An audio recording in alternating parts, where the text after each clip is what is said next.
바로 그때에 어떤 사람들이 와서 빌라도가 갈릴레아 사람들을 죽여 그들이 바치려던 제물을 피로 물들게 한 일을 예수님께 알렸다.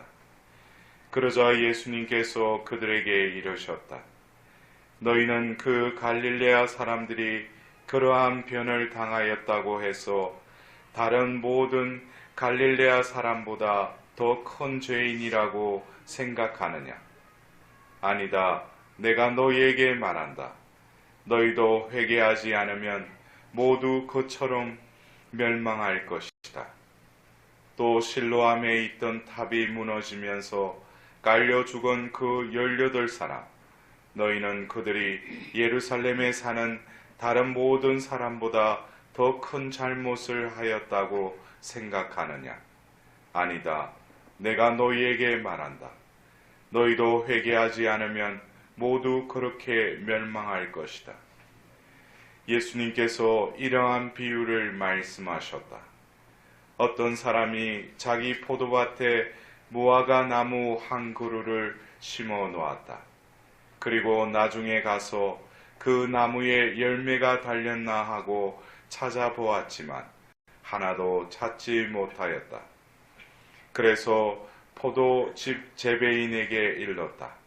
보게, 내가 3년째 와서 이 무화과 나무에 열매가 달렸나 하고 찾아보지만 하나도 찾지 못하네. 그러니 이것을 잘라버리게, 땅만 버릴 이유가 없지 않은가? 그러자 포도 재배인이 그에게 대답하였다. 주인님, 이 나무를 올해만 그냥 두시지요. 그 동안에 제가 그 둘레를 파서 거름을 주겠습니다. 그러면 내년에는 열매를 맺겠지요. 그러지 않으면 잘라버리십시오. 주님의 말씀입니다. 그리스도님 참여합니다. 앉으십시오.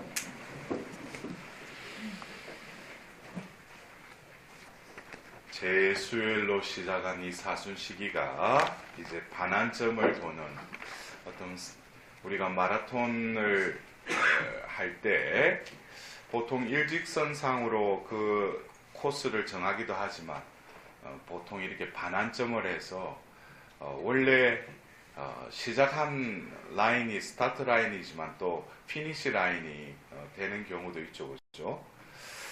어떻게 보면은 우리 삶이 제 수요일 날 사람아 먼지에서 났으니 먼지로 돌아갈 것을 생각하여라 그랬어요. 어떻게 보면은 일직선상으로 내가 나이를 먹으면서 살아가는 삶이 계속 이렇게 나아가는 것 같지만은 우리 신앙인에게 있어서는 결국 우리를 내신 분에게로 돌아가는 삶이 우리의 삶이 아닌가 싶습니다.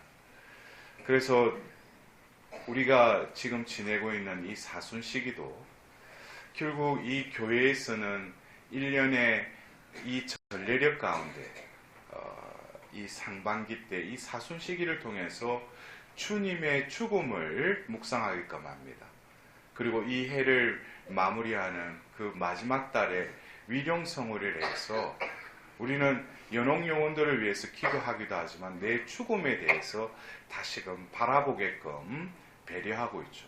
그래서 이 죽음이라는 것이 어떻게 보면 우리가 살려고 지금 노력하지만 결국 우리가 맞닥뜨릴 수밖에 없는 것이 죽음입니다.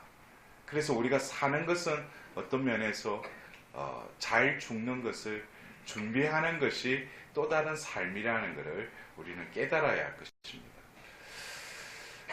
우리가 지난 사순 일주일 날 유혹의 본질에 대해서 하나님을 거역한 그 사탄이 결국 예수님께 유혹하면서 하나님의 아들이거든, 아드님이시거든, 그 존재를 향해서 유혹을 합니다. 유혹은 결국 우리 인간에게 하나님 자녀로서 살아갈 것을 망각하고 하나님과의 관계를 깨트리려고 하는 것이 유혹의 본질이라는 것, 그리고 더불어서 우리는 사순 이주일을 통해서 예수님께서 영광스럽게 변모했듯이 우리의 삶도 이 지상의 삶이 끝이 아니라 하늘의 시민으로서 우리도 변화될 것이라는 것, 그것에 대한 희망을 불어넣어 줬다면 다시금 우리는 사순 제3주일을 맞이하면서 이 변화의 삶에 있어서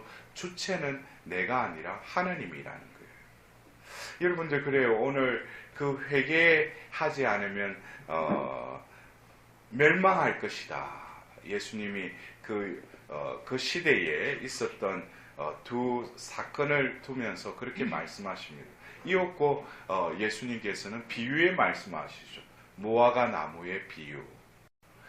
그런데 여러분들 안 그렇습니까? 열매를 맺고 안 맺고가 그 나무가 해야 될 일이고, 그 나무가 그렇게 할 수 있어요? 그 나무가 그 열매를 그냥 맺고 싶다고 해서 맺을 수가 있어요?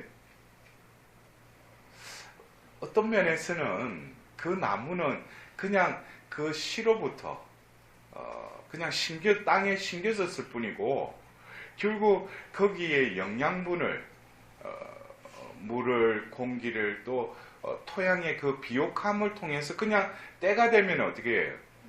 열매가 맺어지는 거지, 열매를 맺으려고 노력해서 맺는 게 아니라는 거예요. 그래서 우리는 이 비유의 말씀을 통해서 우리는 다시금 회개라는 거, 여러분들 그래요. 우리가 신앙생활하면서 내가 회개해야지, 그 표현이 잘못됐다는 게 아니에요. 그러나 회개의 본질은 내가 이제 제대로 살아야지, 내가 어떻게 새로 거듭 태어나야지. 여러분들 안 그래요? 우리가 뭐 뉴스나 뭐 세상 사람들도 회개한다고 그래요. 예? 그래서 어떤 뭐 정치인이나 뭐 누가 해가지고 이제는 내가 거듭 태어나서 새롭게 살겠대. 근데 얼마 지나지 않으면 또 옛날로 돌아가요. 예? 근데 어떻게 보면 회개라는 용어를 믿지 않는 이들도 써요. 내가 회개의 삶을 살겠다. 그러나 우리는 그리스도인으로서 이 회개라는 것은 하나님이 또 주셔야지 무엇을? 회개의 은총을 주신다는 거예요. 그래서 우리가 이 사순 시기에는 회개의 때라고 그랬어요. 회개의 때라는 것은 하나님이 회개의 은총을 우리에게 부어주시겠다는 거예요. 그렇다면은 그 은총을 순응해서 그 은총에 따라서 내 자신을 보고 또 예수님의 십자가를 바라보면서 예수님이 왜 저렇게 고통당하시고 십자가의 죽음을 당하실 수밖에 없는가? 그것이 바로 내 죄 때문이라는 거예요. 우리의 죄 때문에 저분이 죽으셨다는 거예요. 그것을 분명히 깨달으면은 내 마음속에 뭐예요? 부어주신 그 회개의 은총이 나의 삶을, 내 존재를 회복시켜 주신다는 거예요. 내가 어떻게 이번 사순 시기에 뭘 해서 어떻게 그리스도인으로서 제대로 살아야지. 그것이 잘못됐다는 게 아니라 그런 원인도 있어야죠. 그러나 오늘 무화과 나무를 심었는데 3년 동안 어떻게 가서 보니 열매가 있었다고 했어? 없었다고 했어요? 없었다고 했어요. 그 무화과 나무가 어떻게 할 수 있어요? 내가 올해는 열매 맺어야지.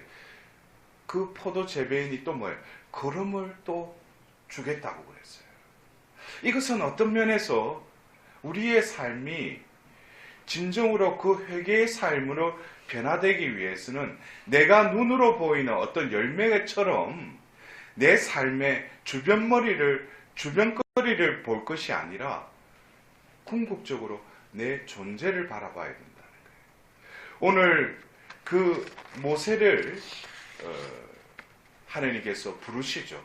그러면서 모세에게 당신을 어떻게 표현하셔요? 나는 곧 나다.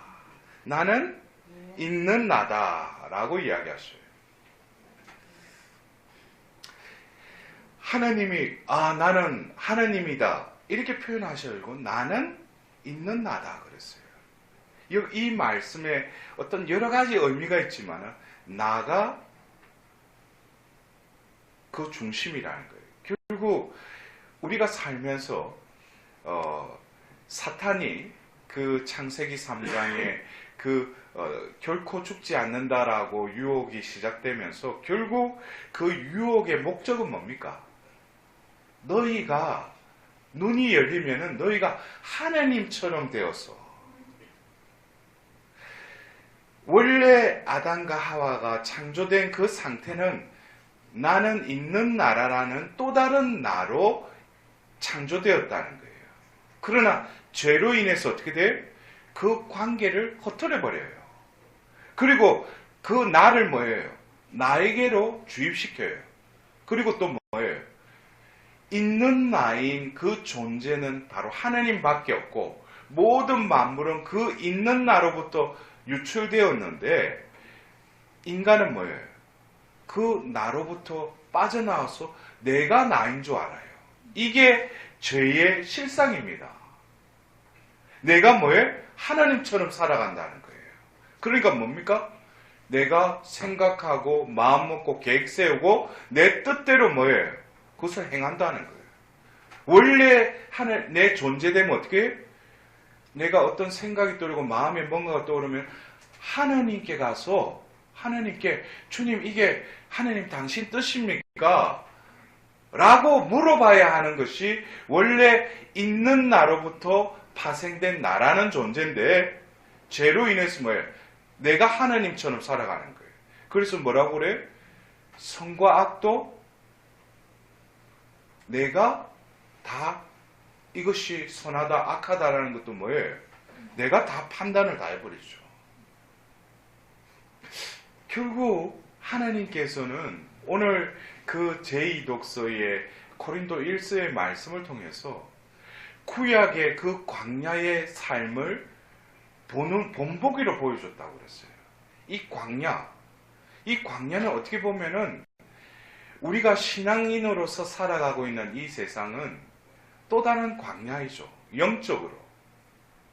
그래서 우리는 이 광야를 통과해야죠. 그리고 그 구약의 젖과 꿀이 흐르는 그 약속의 땅으로 들어가는 것이 우리에게서는 결국 뭡니까? 죽음과 죄의 세계를 벗어나서 결국 영원한 생명의 나라로 들어가는 것. 그래서 우리는 영적인 차원에서의 또 다른 광야에서 구약의 이스라엘 백성들이 끊임없이 투덜거리고 모세에게 대들고 하면서 하나님께 또 대든 것이죠. 결국 그러면서 결국 그들은 뭐예요? 광야에서 다 널브러졌다고 해요. 다 죽어버렸다고 그랬어요. 우리들도 그렇습니다. 우리가 이 생을 살면서 내가 신앙인으로서의 부르심을 받고 하나님을 우리가 주님으로 하나님을 창조주로 우리가 고백한다면은 이 사순 시기에 우리는 다시금 올바른 회개를 해야 되죠. 그 회개의 궁극적인 뿌리는 결국 뭡니까? 내가 서 있는 것이 아니라 하나님이 이 세상에 나를 씨에 비유한다면 씨로 뿌리셨고 결국 그 뿌리를 나게 해주셨고 또 줄기를 돋게 해주셨고 그렇다면 그 가지에 있게 하신 분이 또 있는 자로서 그 열매는 뭐예요? 내가 너를 살렸고 너를 내가 이끌어왔고 너를 통해서 내가 드러난다는 그 열매는 저절로 맺어질 수밖에 없다는 거예요. 그래서 우리는 다시금 이 사순 시기에 회개의 어떤 성찰을 할 때 창세기 그 3장에 나오는 내가 하나님처럼 살아간 거, 내가 주인인 양으로 살았던 그 궁극적인 성찰이 되지 않으면은 매번 내가 잘 살아야지. 나를 건드리지 않고 그냥 바깥에 널브러놓은 그 죄를 사탄의 유혹에 빠져서 그 생긴 그 죄만을 보고 회개해야지. 그것은 뭡니까? 어떻게 보면 가지치기밖에 안 되는 거예요. 그래서 우리는 다시금 이 사순 시기에 오늘 포도 재배인이 뭐라고 그랬어요? 걸음을 주겠다고 그랬어요. 다시금 살리기 위해서. 이것은 하나님의 자비입니다. 그래서 오늘 우리는 그 하답송의 후렴처럼 주님은 자비롭고 너그러우시네. 여러분들 안 그렇습니까? 내가 살아온 횟수를 또 세례를 받고 내가 이 사순 시기를 몇 번을 지냈는지 여러분들 한번 세보세요. 매번 사순 시기마다 하나님은 회개의 은총을 주셔요. 그리고 또 다른 걸음을 내가 다시금 태어날 수 있도록 열매 맺을 수 있도록 하나님은 자비를 베풀어 주셨는데 과연 그 열매를 맺었는지 그렇다면은 올해만이라도 열매가 맺는지 봅시다. 열매 맺지 않는다면 어떻게 한다고 했어요? 이제 잘라버린다. 근데 여러분들 보십시오. 지금 잘라버렸어요? 다시금 기회를 주시는 거예요. 여러분들. 하느님을 믿지 않는 이들은 자신의 뜻대로 자기가 성공하고 자기가 출세해서 잘 살려고 거기에 혈안이 돼 있죠. 그러나 우리가 진정으로 내 신분으로부터 내 신분으로 돌아가는 삶을 살아간다면 이 사순 시기에 제정신을 차려야죠. 다시금 내 존재됨에 대해서 분명히 하나님 빛 가운데 머물면서 내가 얼마나 죄인으로 살았는지에 대해서 다시금 깨달아야죠. 더불어서 그 베풀어 주시는 그 은총에 이제는 막깝게 살아가더라. 여러분들 고해성사를 보실 때 그냥 치연 죄가 아니라 하나님 앞에서 진정으로 내가 죄인이라는 것을 드러내셔요. 그럴 때 여러분들 제가 서두에 말씀드렸듯이 열매는 내가 맺는 것이 아니라 하나님이 맺게 해주십니다. 그것을 여러분들 요한복음 15장에 나는 포도나무요 너희는 가지다라는 그 비유의 말씀을 통해서 그 가지가 나무에 붙어 있으면서도 뭐예요? 붙어 있다고 그랬어요. 이거는 뭐예요?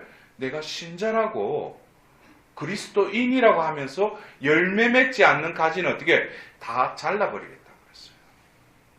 그러나 열매 맺게 하는 그 비결은 뭐예요? 내 안에 머물러라 이거예요. 나도 너희 안에 머무르겠다. 그러면 어떻게? 열매를 맺게 될 것이다 그랬어요. 여러분들 우리의 존재가 다시금 하나님께 속한 자가 돼야 돼요. 하나님 중심적인 삶으로 우리의 삶이 이제는 변화가 일어나야 돼요.